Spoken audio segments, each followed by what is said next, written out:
Kabutihan ni Marcos.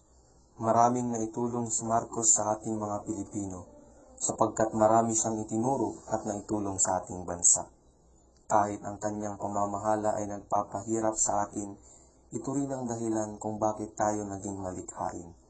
Nagiging masunurin tayo sa batas dahil sa kanya. Sa kanyang pagdiktadya, tayo ay naging malikhain sa paglaban.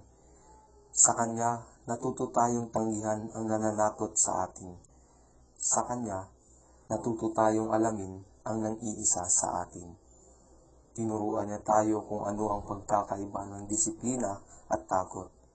Sa ikaunlad ng bansa, disiplina ang kailangan. Tinuruan niya tayo na maging maingat sa mga pinuno, na ang gusto lang ay purihin ang sarili.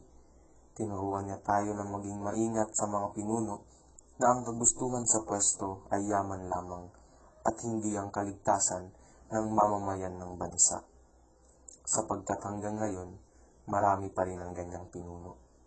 Sa panahon ni Marcos, isa tayo sa mayayamang bansa, sapagkat pinakita ni Marcos ang pakikipagkaibigan sa ibang pinuno ng bansa. Sapagkat ang ibang pinuno ay natitiyak kay Marcos sa kanyang pamumuno sa ating bansa.